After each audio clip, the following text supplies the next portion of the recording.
முத்து bro, welcome. வணக்கம் வணக்கம். இந்த முத்து ப்ரோவோட அந்த முத்து ப்ரோவுக்கு வாழ்த்து சொல்றதுக்கான ஆமா. கரெக்டான டைம் அப்படிதான் நம்ம கேள்விப்படுறோம். அதனால முத்துக்குமரன் வாழ்த்துக்கள். அவரோட ஃபேமிலி, அவரோட ஃபேன்ஸு எல்லாருக்கும் வந்து எங்களோட மனமார்ந்த வாழ்த்துக்கள். சூப்பரா கண்டிப்பா. விளையாடினாரு, ஜெயிச்சிட்டாரு. ஆமா, கண்டிப்பா. இருந்தாலும் அஃபிஷியலான தகவல் வரல. நமக்கு கிடைச்ச சோர்ஸ் மூலியமான தகவல் தான் இது. So correct. இருந்தாலும் அஃபிஷியல் அனௌன்ஸ்மென்ட்காக நம்ம வெயிட் பண்ணுவோம் நாளைக்கு எபிசோட் வரைக்கும். ம். ஸோ ரன்னர் அப்பா யார் வந்திருக்காங்க அப்படின்னு சொல்லி தகவல்கள கலெக்ட் பண்ணும்போது விஷால் வந்திருக்கிறாராம். ஏன் ப்ரோ? இன்னும் மச்சான் சரி. செம்மையா விளையாடினாரு. சரி, சூப்பர், சூப்பர், சூப்பர்.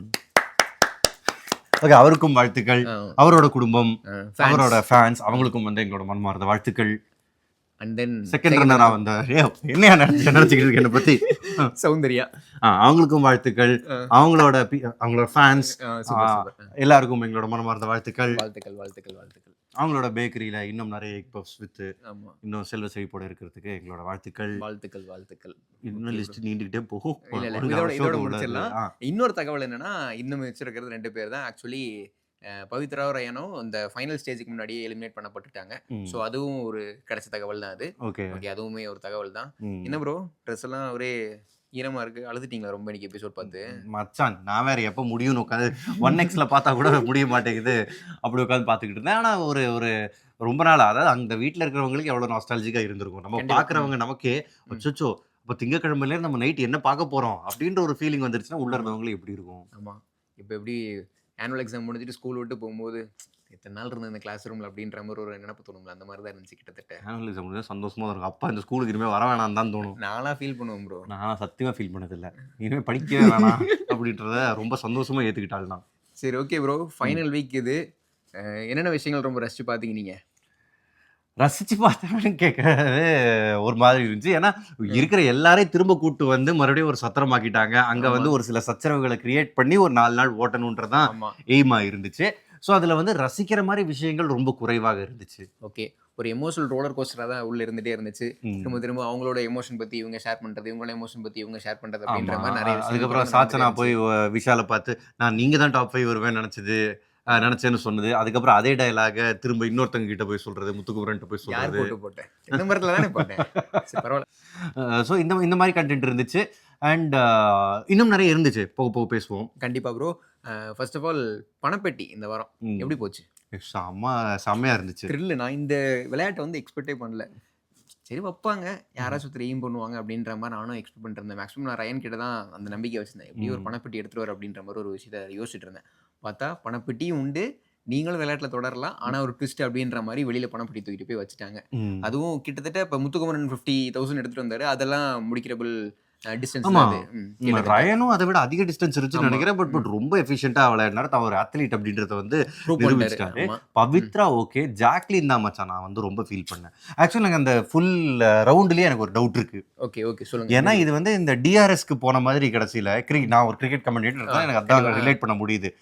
டிஆர்எஸ் ரிவ்யூக்கு போவாங்க, தேர்ட் அம்பையர் வந்து ரீப்ளே பார்த்து அவுட்னு சொல்லுவாரா இல்லையா? ஸோ அப்படி இருந்துச்சுன்னா எதுக்கு அந்த கதவு படிப்படியா மூடணும்?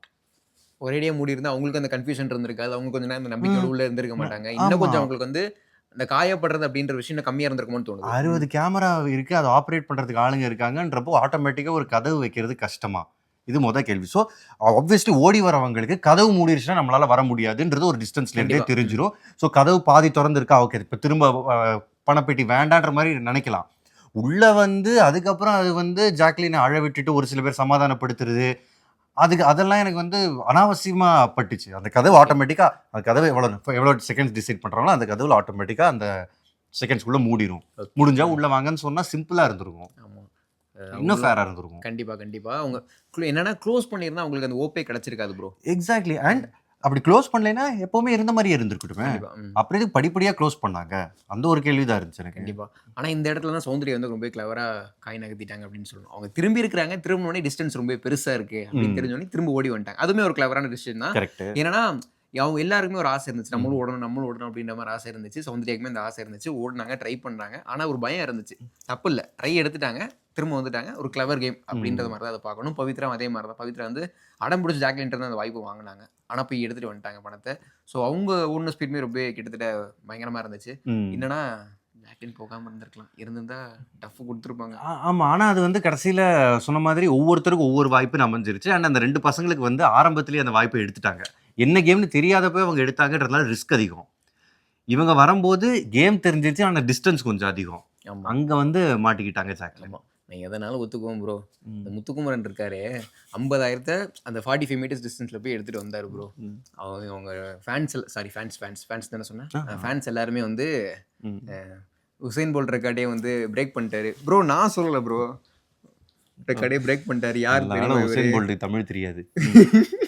அவர் ரெக்கார்டே பிரேக் பண்ணிட்டாரு அப்படின்ற மாதிரிலாம் போட்டிருந்தாங்க. ம்.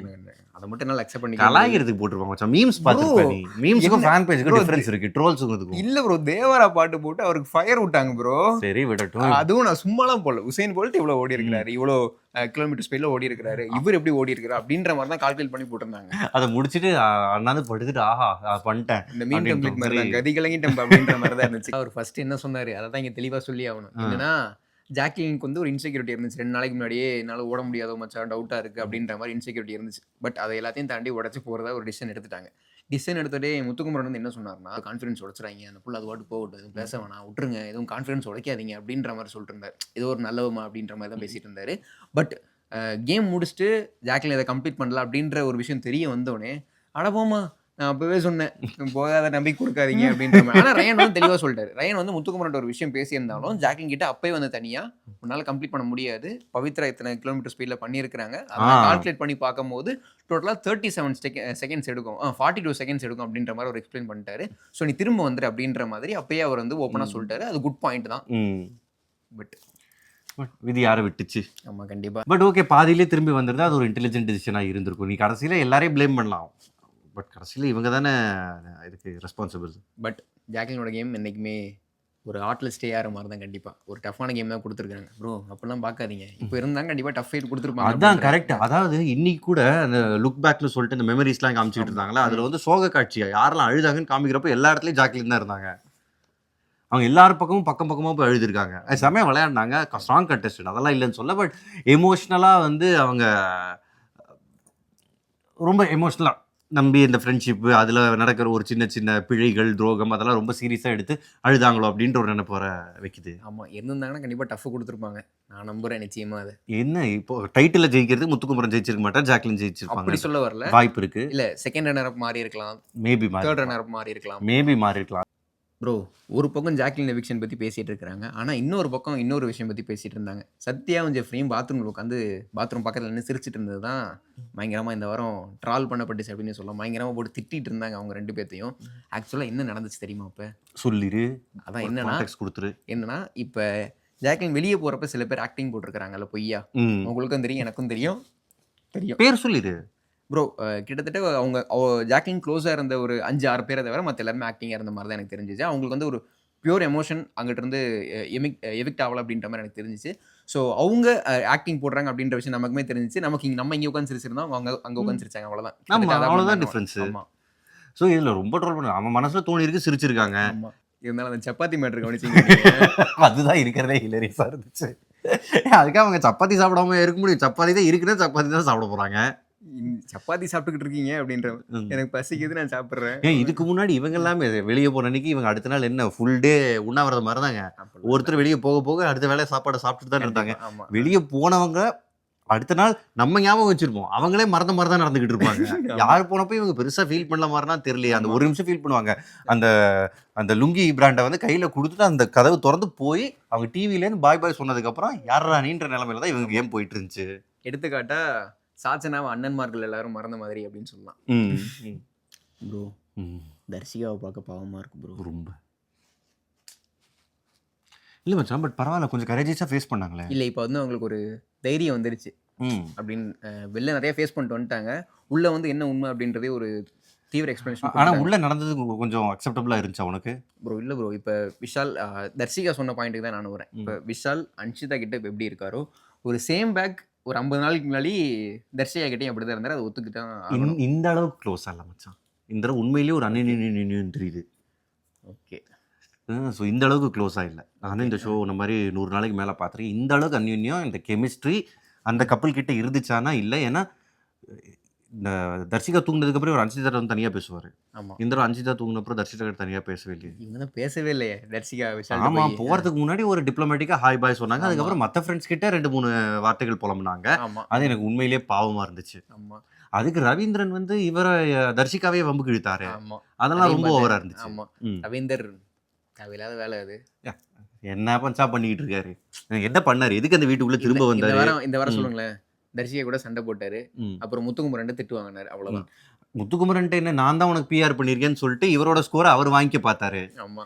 அதெல்லாம் ரொம்ப ஓவரா இருந்துச்சு. என்னன்னா, அத யாரோ சொல்லி காட்டும்போது அது ஒரு விஷயமும் சொன்னாங்க. என்னன்னா, உனக்கு பிஆர் வேலை வீட்டுக்குள்ளேயே நடந்துட்டு இருக்குது. அது வந்து உனக்கு இப்ப தெரியாது. வெளியில ம். போனதுக்கப்புறம் அது என்னால தான் அப்படின்னு சொல்லி காட்டுறதுக்கும் வாய்ப்புகள் இருக்கு. ஸோ அதனால தான் சொல்றேன் அப்படின்ற மாரி முத்துக்குமரன் சொல்லிட்டாங்க. அதுக்கப்புறம் தான் முத்துக்குமரன் வந்து ஒரு மாரி கில்ட்டா ஃபீல் பண்ண ஆரம்பிச்சிட்டாரு என்னன்னு தெரியல. கோவப்பட்டாரு பட்டுன்னு ரவீந்திரன்ட்ட. வெளில போற வரைக்கும் நான் தான் ரைட்ல நின்னது நீங்க சொல்லாதீங்க. நான் வெற்றி பண்ணணும்னு உங்களுக்கு ஆசை இருந்துச்சுன்னா நீங்க சொல்லாதீங்க அப்படின்ற மாரி அவர் தீர்க்கமா சொல்லிட்டாரு. தர்ஷிகா கிட்ட வம்புக்கு போனதா இருக்கட்டும். அது வந்து விஷாலுக்கு ஒரு விஷாலுக்கு ஒரு ஒரு என்ன சொல்றது? ஒரு திடீர்னு ஷ்ரூ மூமெண்ட்டா? இல்ல மச்சான்.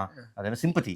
ஒரு பக்கம் சேருதுன்றத தெரிஞ்சு தர்ஷிகாவ வந்து சண்டைக்கு தர்ஷிகா செம்மையா டீல் பண்ணாங்க. நீங்க யார் இத பத்தி பேசுறதுக்குன்னு கெட்டு போனாங்க. ஆமா. என் பர்சனல் அப்படின்ற மாரி இருந்தது. அது ஒரு இருந்துச்சு. இன்னொன்னு நான் பார்த்தது வந்து பாவம் அர்ணவ்.